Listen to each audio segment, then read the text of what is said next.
You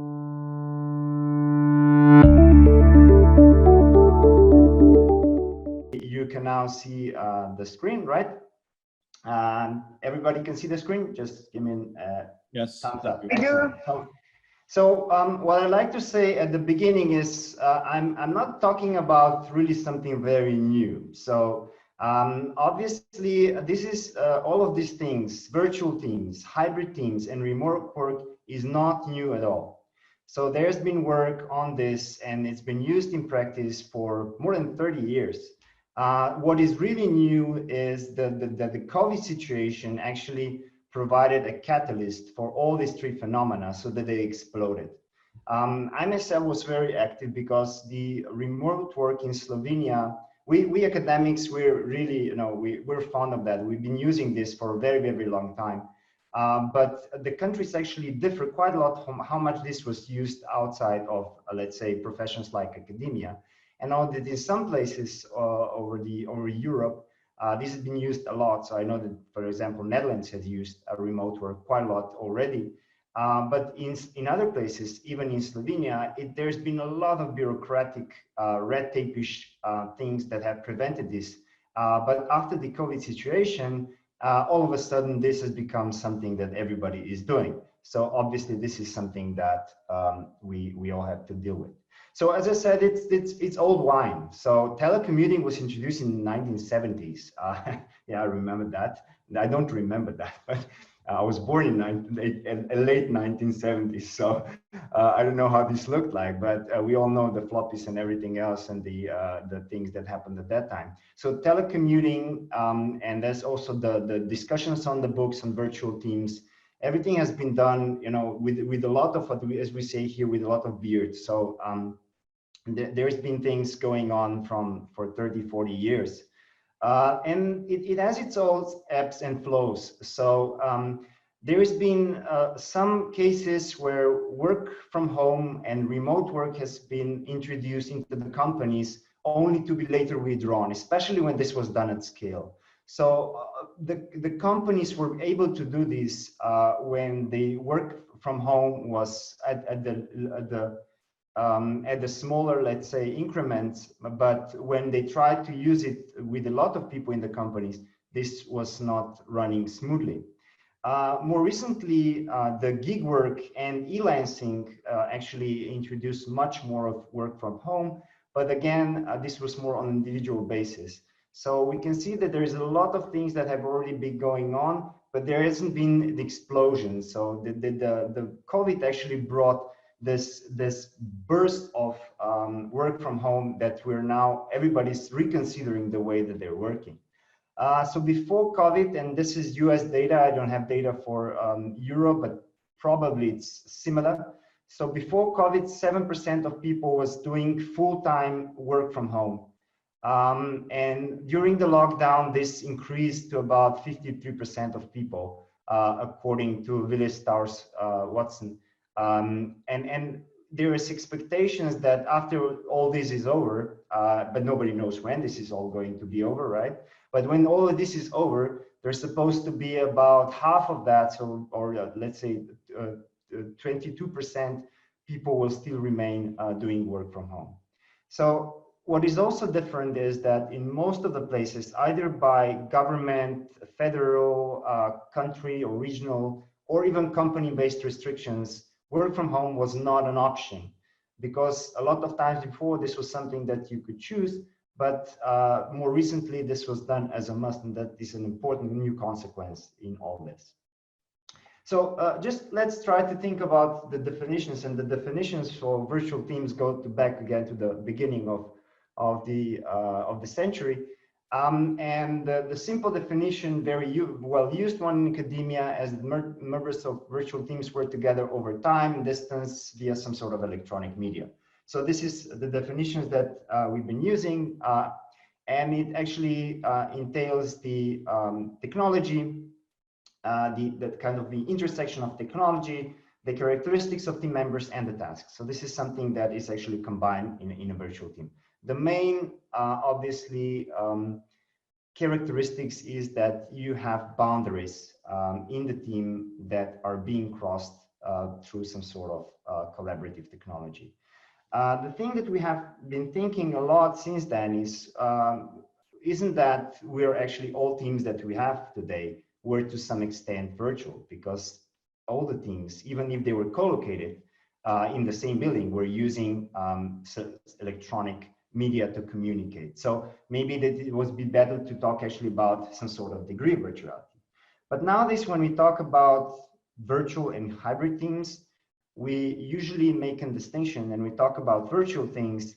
The idea is that most of the people are separated, so there is a wide dispersion of people across different boundaries. And of course, at the same time, there is technological dependence. So just think about the development also of collaborative technologies in the 1970s and nowadays, what we can do now and what we could do then. So there's a lot of things that are now enabled by technology that were possible at that time. And when we are talking about virtual things, we're thinking of this broad dispersion. So people are not co-located at the same spot. So that means that they're dispersed in different locations. And there is obviously also differentiations in geographic distance, a lot of times also in the time distance. And you know that this makes a lot of issues. All of those, I've heard that some of you were at the AOM. You know what that means. So that means that you have this sweet spot of exactly about 6 to 8 hours where you can actually co-synchronize people from different continents. And usually for us Europeans, that means that's somewhere between noon and let's say 8 p.m., something like that, where we can actually co-locate with our colleagues from Australia and the US so that everybody can be co-located. So this is what virtual teams are all about. They're about crossing boundaries. But there is another thing that actually accumulates a lot of times when we're doing working virtual teams, and that is that this is joined also by another boundary that we're crossing, and that is that we're also crossing the cultural boundaries. So it's not only the time differences, it's not only the geographical differences, the dispersion around the globe, it's also that people that are joining are also embedded in different cultures. And the distribution of people from different cultures actually matters a lot. So there's been a lot of work on dispersed teams and actually the allocation of different team members. What is the size of the, let's say, clusters of people that are co-located together, and how they can actually work. So the most, I would say the most simple solution is that you can either be completely virtual or completely physical. All the things that are in between are a bit more difficult to manage, as everybody is experiencing around now. So hybrid things are actually more challenging than if you're putting people all on the virtual, or if you're putting all people in a physical space. Another thing that we know from the literature is that working as a part of virtual team or leading a virtual team is actually more difficult than working in a conventional team. There is issues about isolations. There is issues about building trust, building relationships that are more difficult usually, and literature reports that, than actually when you're working in a conventional team. However, when you think about the new generations, how they're working and how they're interacting with each other, there is also a lot of questions arising, and you can see this a lot with the students, how much they are actually willing to work on things physically and how they can actually interact with each other in a virtual space. And a lot of times nowadays, if you see also your students, you see that they will choose the virtual way of working over the physical, especially when it comes to problems. They might resort back to their I would say virtual world and close out the physical contact. So the question is this still true? Maybe there's the new generations that are actually, there is easier than to work virtually than working in practice. And I can share my story. So the case study that I have written is also used in the US, and they're using it for the first day when the students are gathering. So two years ago, the colleagues from South Carolina invited me to see how this works in practice. So I went there, and when they were working on this, it was really funny to see that everybody was actually behind their computers and they were watching into their screens. They were hardly looking at each other when they were working on the case. And it was really peculiar for me because at that time, our students, when they had to do working groups, they were still working much more physically and without using technology. Whereas at that point of time in the US, people were already mostly interacting, the students were mostly interacting over their media and not doing the physical interaction. So that was something that was really interesting for me, but I think it's a trend. So even nowadays, we can see this, let's say in our students, that they are really working much more with the virtual ways than actually with the conventional. So when we look at what has happened over the last couple of months, we can see that a lot of people are actually praising the work from home and the remote work and the work with virtual teams. And there is also a lot of enthusiasm about it. People see that they are more productive. So especially in the first 2-3 months, there was this prevailing positive experience with work from home that most of the big, let's say, statistical reports reported. So why would that be? So why, when the literature is saying that it should be more difficult to work in virtual teams, why we had such a big and good experience with working from home, and even collaborating with colleagues virtually? So one thing is that there was no choice. So you were forced into this. So this is, I think, a very strong factor of that. It was the first time ever that this was done at scale. Before, there were some examples and some experiments to do this, but it was never used at a really big scale. And then what you can see is that also we had a lot of technology already available, but we were not using it. So there was a lot of the teleconference software that was used. There was a lot of different types of chat and everything that can use and be used for synchronous conversations online, but it was underused a lot. And you can see it if you look actually at how this changed if you look at the stock price of Zoom, for example. There is digital natives now. So people that are coming up working more and more in teams are digital natives.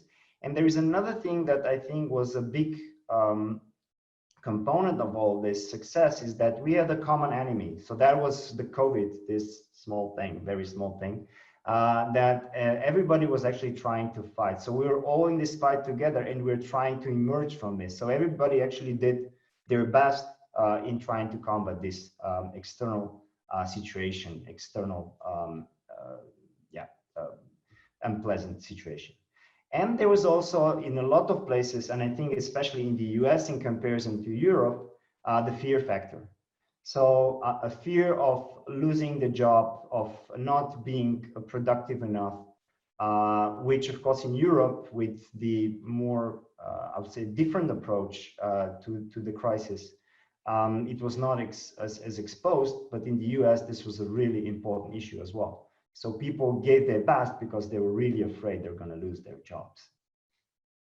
So if we think about what actually changed with work from home and working remotely, we usually only think about the space changes. I'm not only working at my home, at my office, now I'm working from home, or I'm working from anywhere, because that's another thing that could also be discussed. So some of the companies actually decided to use work from anywhere situation.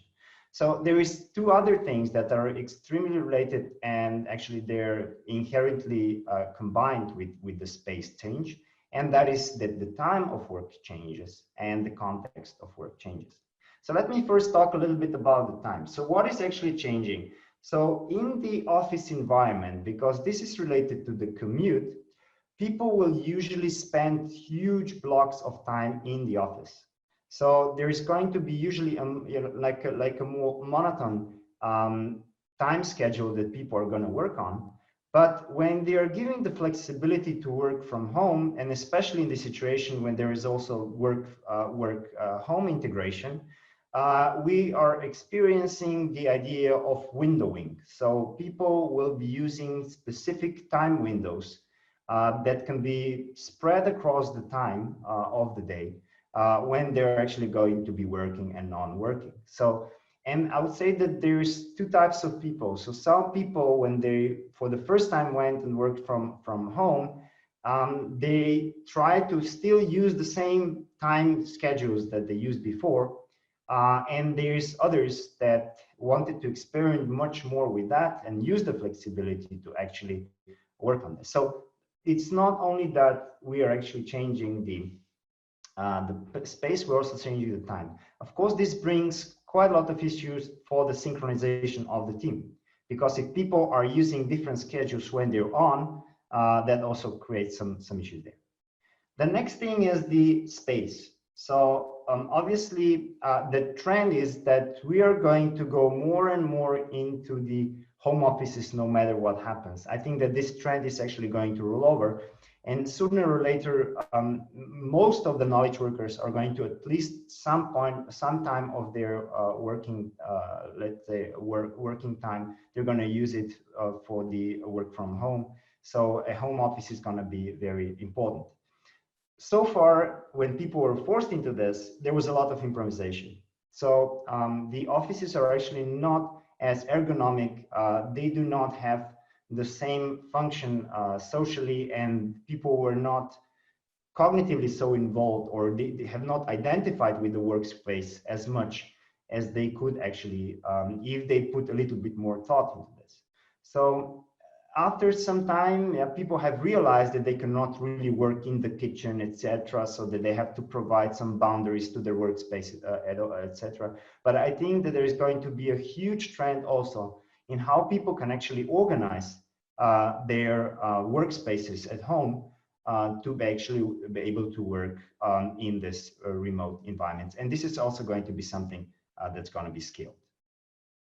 And the last thing that changes, and I think this is very important, is the context.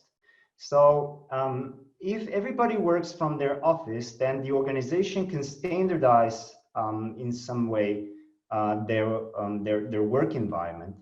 And when people work from home, then of course we have 1,001 story what is actually going on in their lives, which is going to at least to some extent influence their work and also their performance, productivity, satisfaction, etc. And especially during the times of COVID, people had this very diverse experiences because of their household situations and everything else. I just tried to figure out a couple of those here. So let's say schooling children, care for elderly, old children, then fighting for the bandwidth with all these people that also demanded if multiple people work from home.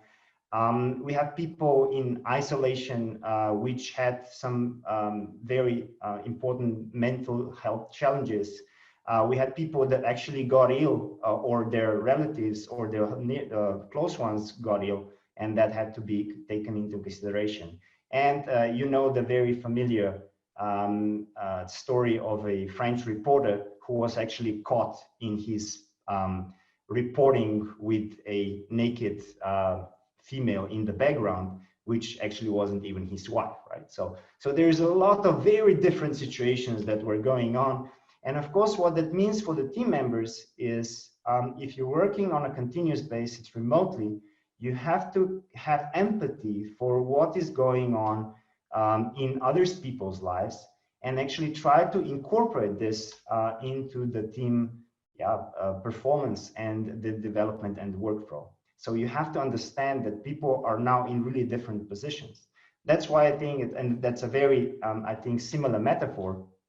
If you look at what's going on in schools, if children are at home, then they're exposed to this very different situations. So what school does is actually it standardizes the table stakes of where the children actually start in terms of the physical environment and social environment. And the same goes for the work from home in companies, in organizations. So it is also in the interest of the companies to think about how to make this more comparable also for their work. So remember, so it's not only the space, it's also the time and the context that actually changes a lot. So we are now all moving into the new reality, which is not just virtual. So this was the work from home during the lockdowns. And this still is in some countries and will continue to be so in several places in the world, was completely virtual, so very dispersed. There was no collocation, physical collocation. But what is going on now is that obviously there's the economic costs of these lockdowns are immense. So more and more people are going to be coming back to office where possible. And we're also going to see people wanting to have some work from home or work from anywhere because they discovered that this is something that's interesting. So we work with a company here in Slovenia, and after the lockdown, when they experienced this lockdown, people said, okay, now I would like to continue a little bit with this, but I would not like to do it on a continuous basis. So I'm not going to do 100% or full-time remote, but like to have 2 to 3 days per week that I can actually work from home. So this is what I would like, but I would still like to have this physical contact with my office and my colleagues, my teammates. The international mobility restrictions, this meeting, I think, is a clear example of that. So I think there's going to be a very big discontinuity between virtual international cooperation and collaboration and actually the physical collaboration in the next couple of years. Because when the countries impose these restrictions, it's actually very easy to impose them, but to take them back and reduce them on a global scale, this will take a lot more. And I think that the removing of these obstacles and restrictions are not going to be only COVID-based, but they're also going to be policy-based and all kinds of different, I would say, thinking that is going to be in the background. So I think there's going to be much more friction in terms of international mobility. And that means that there's going to be the case where people are not going to be able to travel much more than this was the case before. So we'll need to have these hybrid combinations.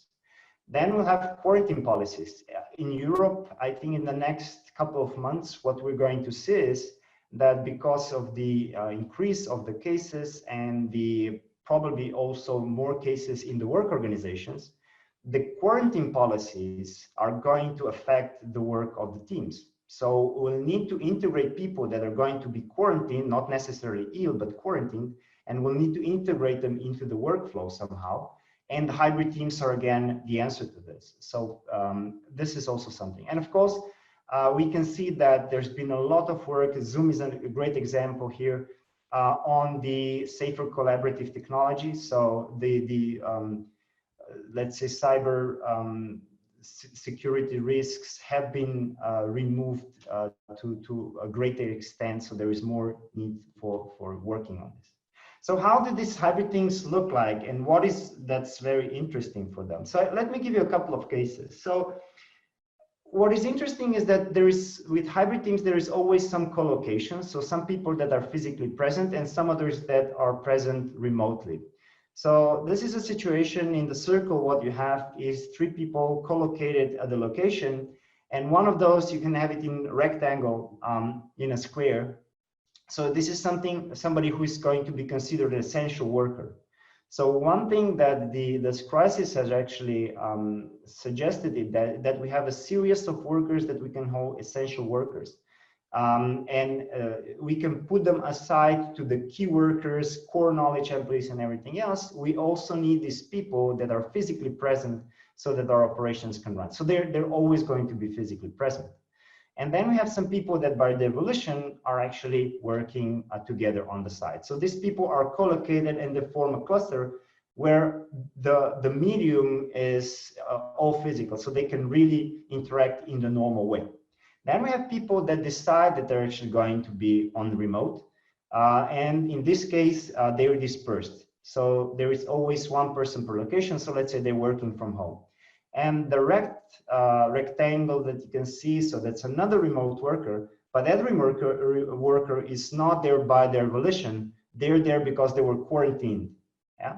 So just imagine that you have that kind of a hybrid team, how you're actually going to collaborate and how you're going to make this team be successful. It brings a lot of issues how to do this. Another example, and a different, I would say a different emphasis, when you have actually two locations, so we have two stronger parts of the team. So we have one sub-team co-located, another sub-team co-located, and then some people dispersed around different locations. That's, I think, another very interesting situation, because now you have some people that can create clusters, and this can be interesting in terms of the polarization of the team. So you can have let's say in a problematic situation, you can have people at one location that are physically co-located, advocating for one idea, and people at another location, again co-located, advocating for another idea, and they can also only conversate with each other virtually, whereas among themselves they can strengthen this idea when they're physically co-located, and it's much easier to do so. Yeah. And the third situation, and of course, another thing that we have to consider, and it's important, that some of the people already know themselves from before. So you have a hybrid team, but people have already been collaborating face-to-face for a long time. So there is this baseline trust that's already established. But you can also then get people that are newcomers, and you have to onboard them at the specific point, so with no prior knowledge of others. So it's important that you're able to, and a lot of research says this way, that you can actually onboard them in a physical location. There is a lot of situations where people are onboarded also remotely, but of course it takes much more time and effort to actually do so. And the last thing is actually that sometimes you will have this very strong borders between different locations, let's say, where there is a quarantine policy between the countries, which means that this is going to prevent collaboration, physical collaboration within the countries. So we always have problems moving from one another location. Or there's going to be delay in how you can actually work because you'll be quarantined for some time. Okay, so this is some of the cases that we can do. And also another thing that we should think about is what can we actually do together in a virtual or hybrid team that we can do better, and where we have a lot of problems. So this is a very old story, again, a McGrath from the 1980s, but it brings out a really nice overview of what groups can actually do together. And now looking at this very nice circumplex, think about which of these things people can do very easily, also in a virtual or hybrid environment, and which of those things are actually very difficult to do. And you'll see that some of these activities, especially when you move more to the lower part of this story, are much more difficult to implement in virtual or hybrid teams, or at least they are very difficult to implement if the virtual communication is not synchronous and you're not using very rich media. For example, in a lot of companies, there is still a lot of people that are not using video, they are not using cameras. So if you do not have these rich communication possibilities, how are you going to do the, let's say, resolving of conflicts over email? So it's something that's very important to think about. So what is the actual activity? Just remember before, when I was talking about the definition, the task that we're working on is actually a thing that is also very important for us.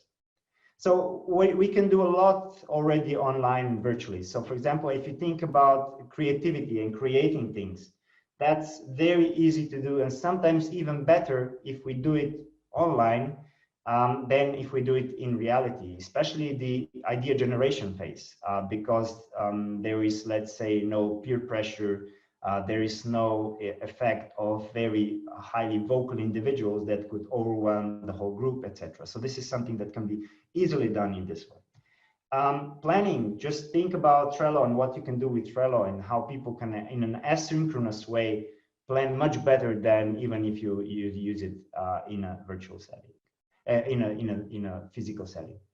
But then there's issues where it's very difficult to do it. So when people try to make sense of the situation, where they're trying to get the feeling of what is going on and interpret the world around them. So this is something where at the very least, you need to have like a very rich video conference with a lot of multi-channeling and everything else to be able to do it. But the physical presence is even better, let alone managing of the conflict. So this is something that is very difficult to do in a virtual setting. It's not impossible, but it's usually very problematic, especially if you do it in an asynchronous way. It can inflate the whole thing.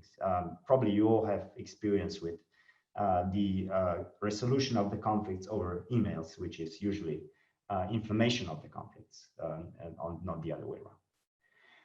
So let me give you at the end of this very short section an example of work of a hybrid team and thinking about what is really important about this. So I think there's two things that we have to think about.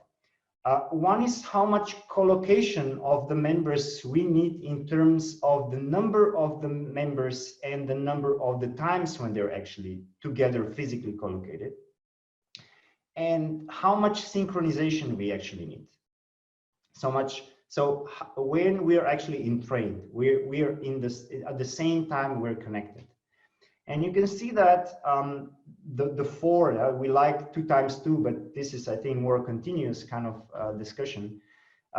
We have 4 situations that emerge from this. So we can either have a meeting or a physical space all in person where we can actually have the typical team discussions that we had. We can have a synchronous teleconference with each at a different location. But then we can also have, on the other side, asynchronous communication, either at each different location or when people are all at the same location. Now, what you will notice is that this part of asynchronous all at the same location is becoming a question. So why on earth would I need to be at the same location if I'm working in an asynchronous way with my colleagues?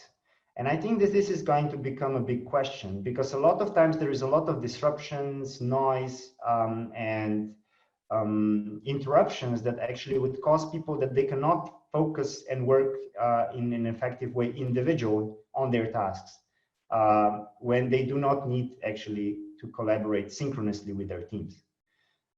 There is other, I would say, factors to that why we would need to be at the same location. But if you think from a process or workflow point of view, probably this is the area that you would not use anymore. But there is a lot of things related to, let's say, culture, identity, and that kind of stuff. But in terms of the workflow, probably not necessary.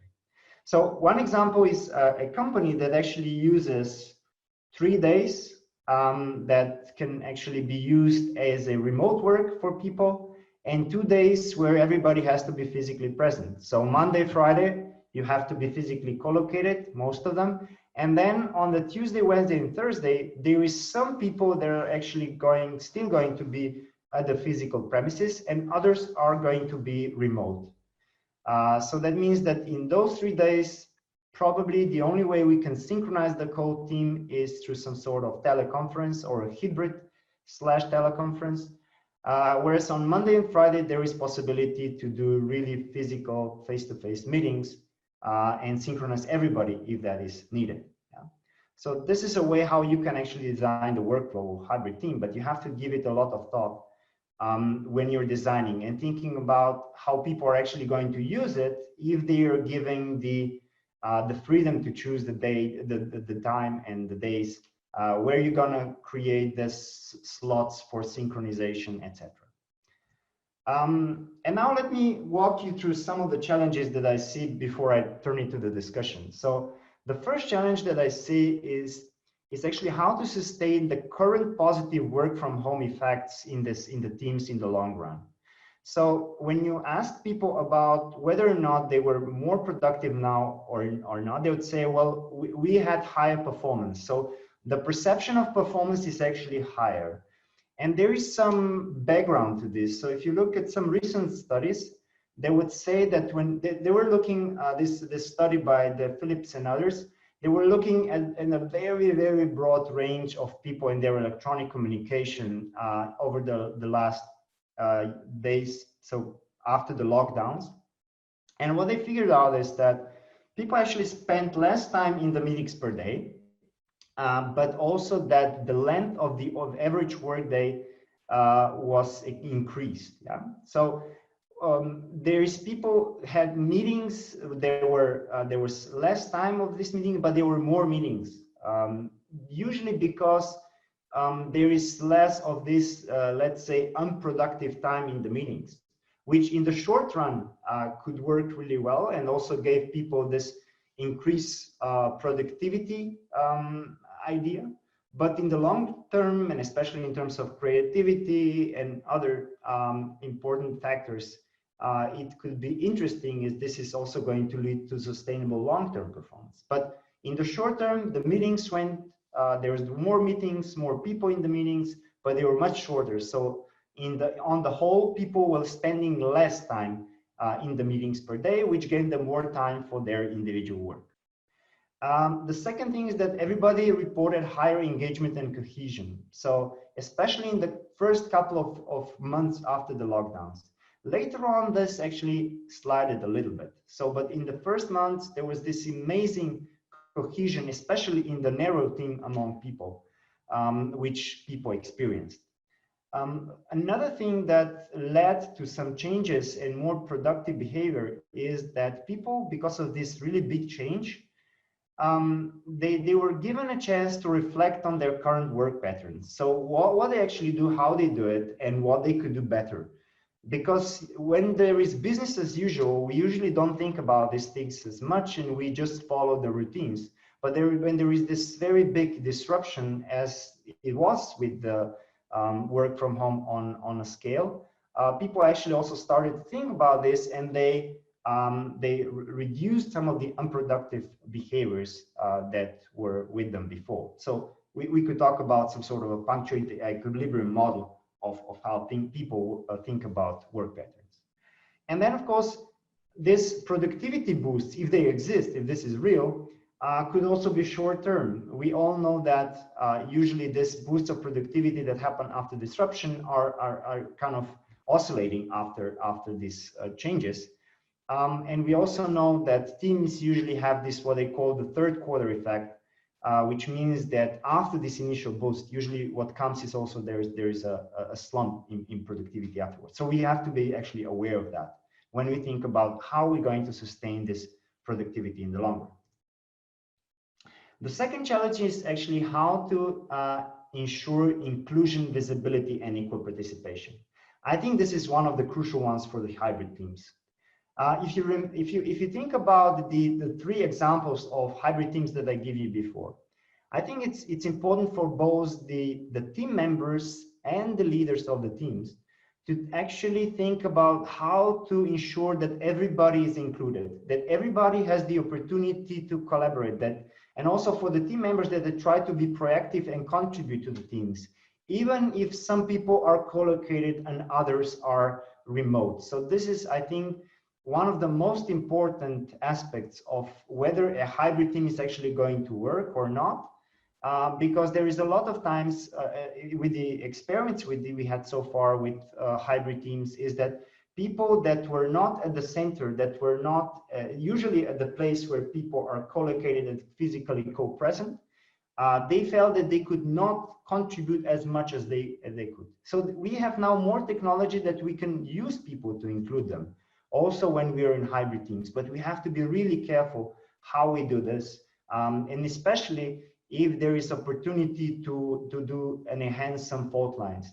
Like, for example, we have some people that are of different profession that are all remote and all others are physically co-present. So is this going to do another fault line between the remote and the physically present. So this is something that is really important. And I think for us, because we're educators, this is not only important in terms of working in virtual research or organization teams, it's also important in terms of our students.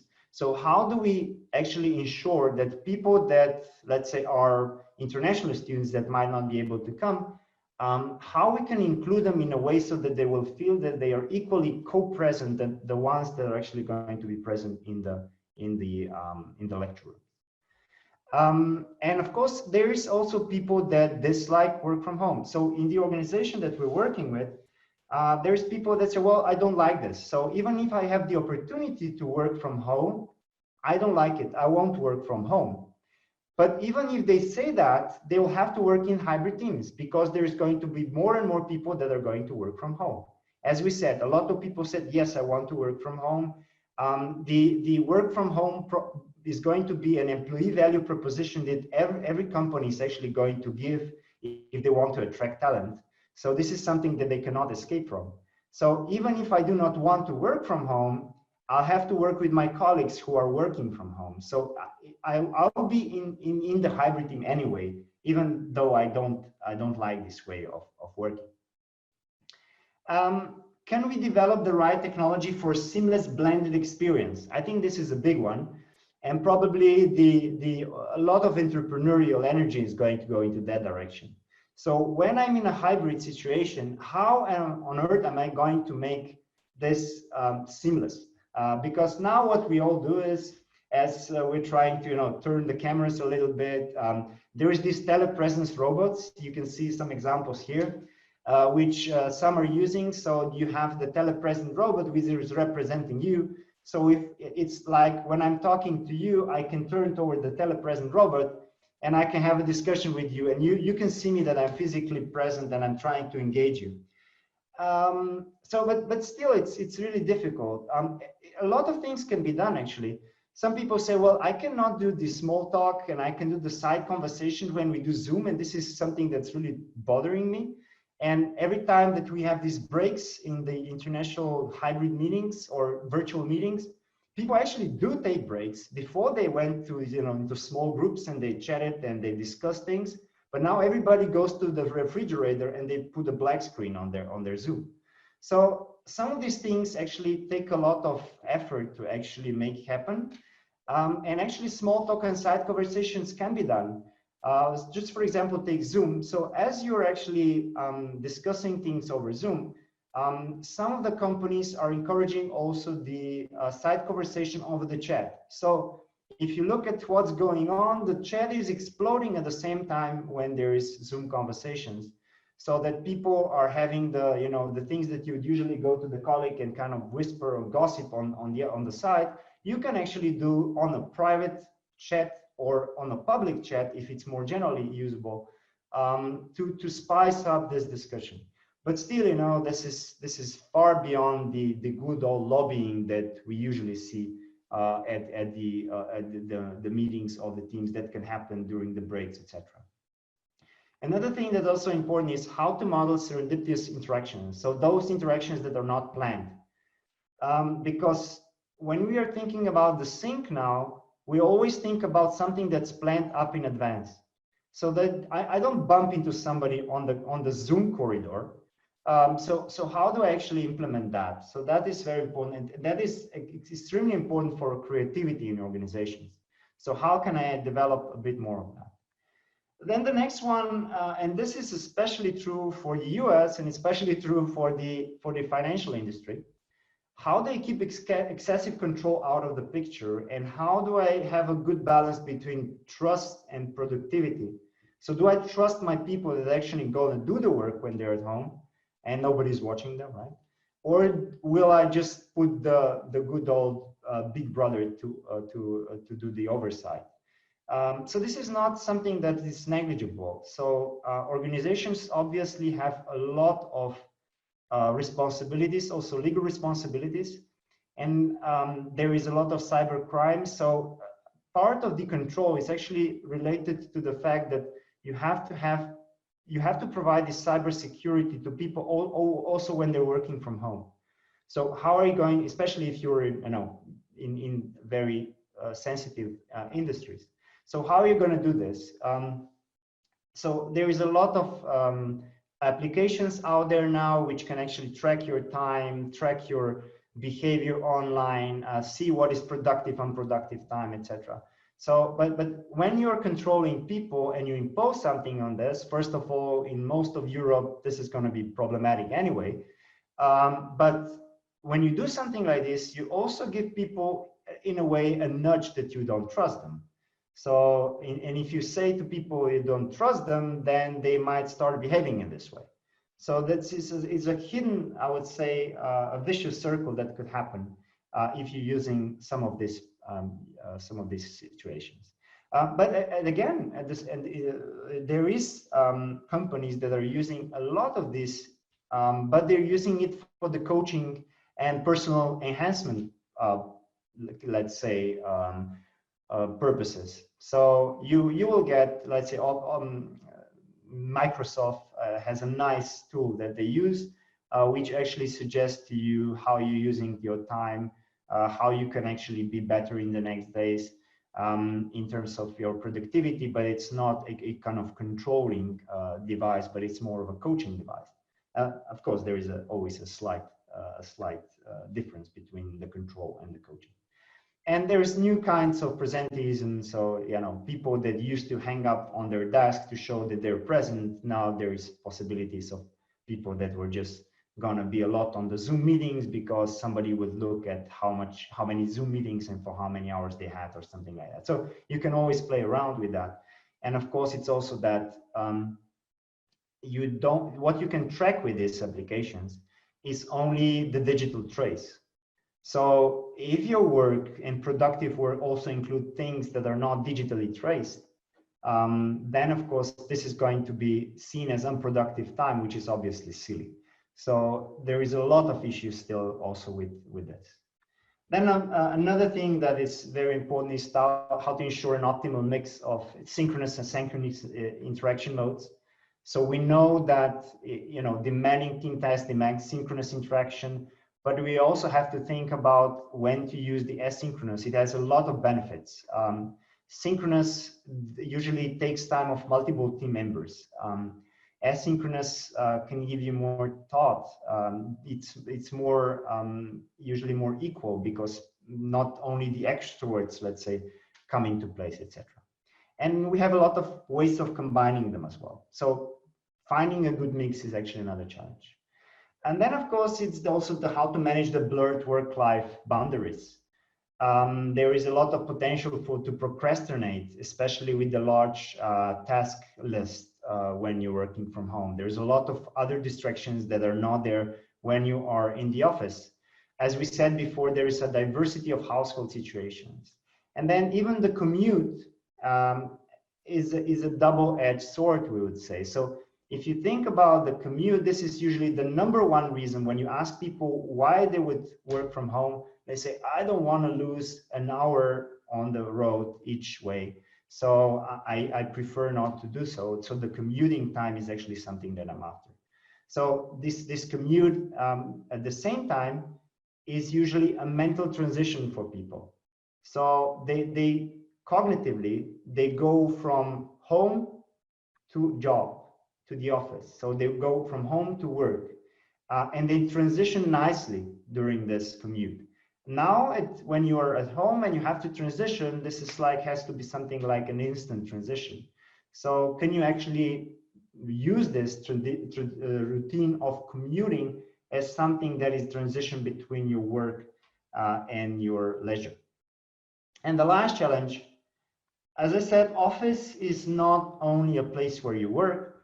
Office is very important also in terms of creating culture and identity because there is some sort of embodiment of the physical workspace to your identity.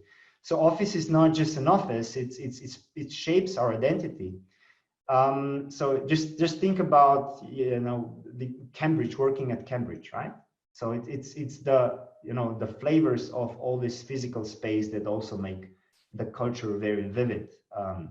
And also when you put it on the other side, in the current situation, working physically nowadays, it's not the same as it was before. It's mask, it's distancing, small groups. It's not the same as it was before. So how to sustain this culture is a big question. And if you think about the previous attempts of using this remote work and hybrid virtual teams, there has always been a lot of problems, especially because of the culture. And even Facebook now, when they're saying, well, okay, half of our people are going to work remotely for the next 9 months, and Google saying, but will they be able to sustain the culture in the same way? Possibly this also has to do with different, I would say, segments of the workforce that they have.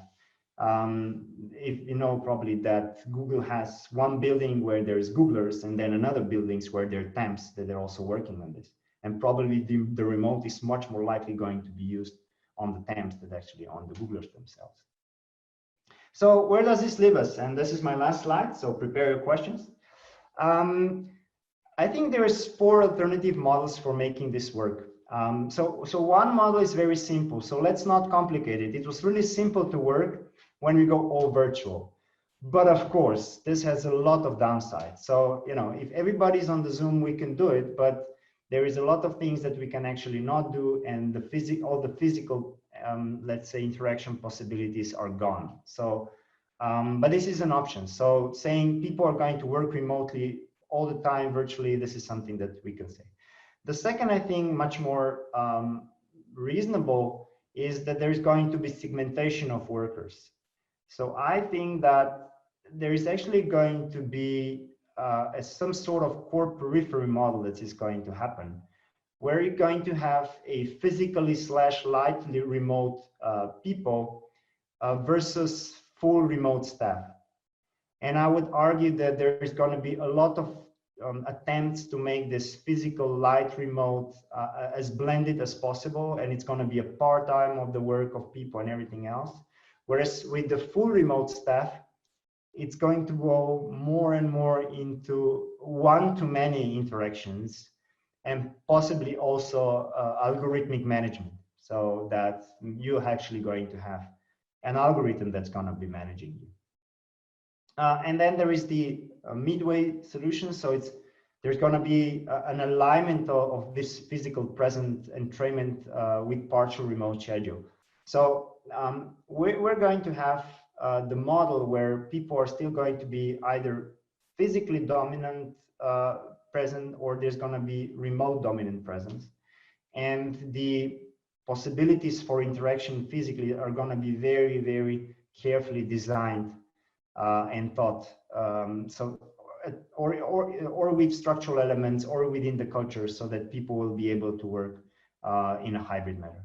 And then, of course, the idea is also that probably the technology is going to progress, and the applications as well, so they will have a much more seamless blended experience. So what you can see already now is that the companies are working on this very big screens where you can work together with a lot of people, some co-located, some remote, and there are some good results with this already. Of course, this is not as immersive as physical co-location, but probably with the development of technology, and a lot of development is going to go into this, where we'll be able to have much more seamless integration between the virtual and the physical.